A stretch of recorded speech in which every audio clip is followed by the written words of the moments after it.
Hey everybody, Mr. Hargittai here. I hope you're all doing well.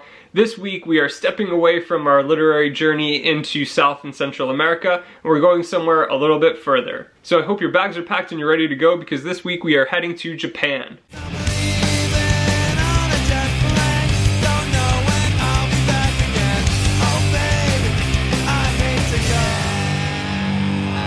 So Japan, just like any other country, has its own rich history, a vivid culture, and a vibrant literary scene. Japan has actually produced some of the best contemporary authors of all time, including one of my personal favorites, Haruki Murakami, who we're going to be reading later this week.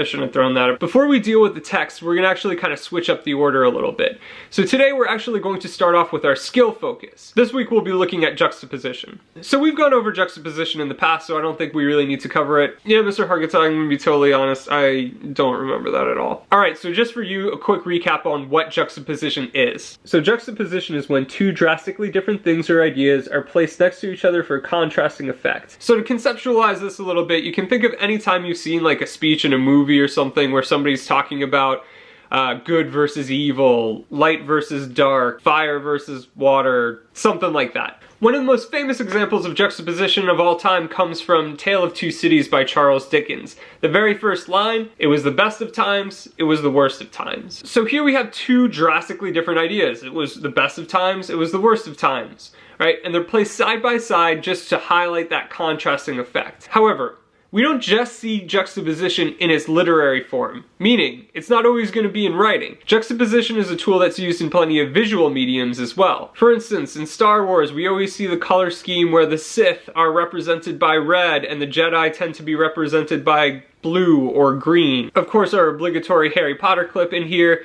When Harry Potter and Voldemort face off against each other, Voldemort's sparks tend to be green, where Harry's tend to be red. Now, since juxtaposition is a device that transcends mediums, it's not just in books, it's not just in movies, it's not just in music, it can be present in all of these things. So given that, I think it only makes sense to start with a genre that incorporates both visual and written elements. So since we're in Japan, let's start off looking at some examples of juxtaposition in manga.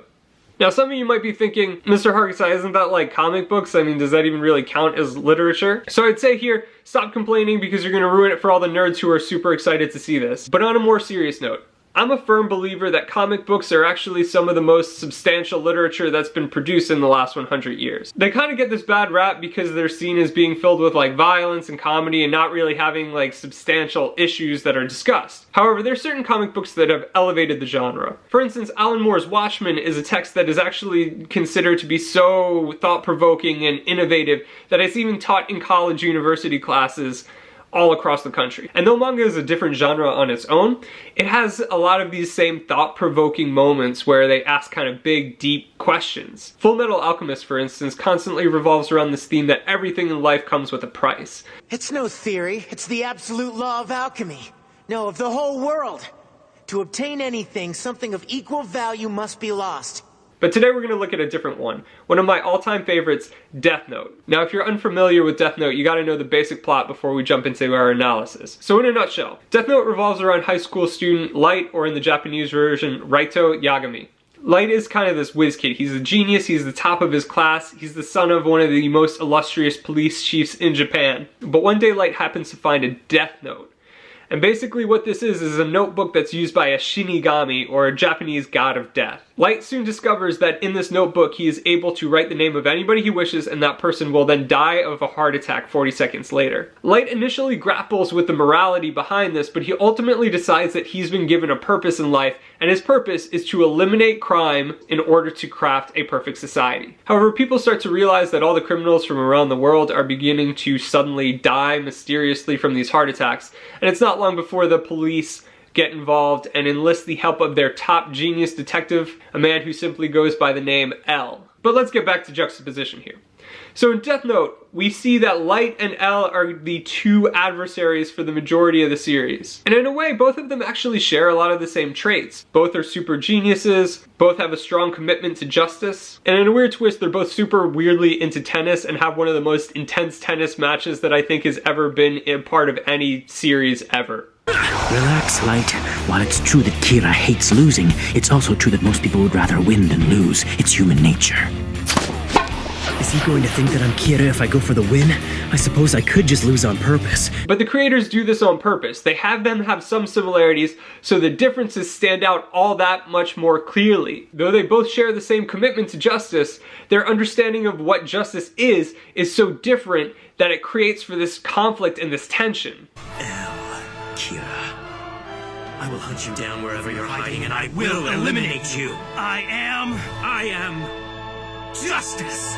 And though the manga is black and white, the anime version of Death Note plays with color a lot to reinforce this idea of juxtaposition. Typically in these intense showdown moments, Light will kind of have this red casted light on him, whereas L will have this blue cast of light on him to reinforce the idea that the two are at odds with one another.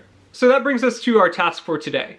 You are actually going to read an excerpt from the manga Death Note. Now this is a pivotal moment where Light and L actually meet each other in person for the first time. As you read, you're going to be paying attention for moments of juxtaposition where the two characters are held up against each other and we see that we have these contrasting elements of their personality. Now this is super important. You're gonna have a real bad time if you don't do this. Manga is actually meant to be read from right to left. The opposite of how you normally read is how you're going to read the manga. So you start at the right of the page and then read to the left, going from top to bottom. If you don't do this, you're going to have a bad time. So once you've read the manga, I want you to then go to your Go Formative where you're going to answer some multiple choice questions about this video, juxtaposition, what you read.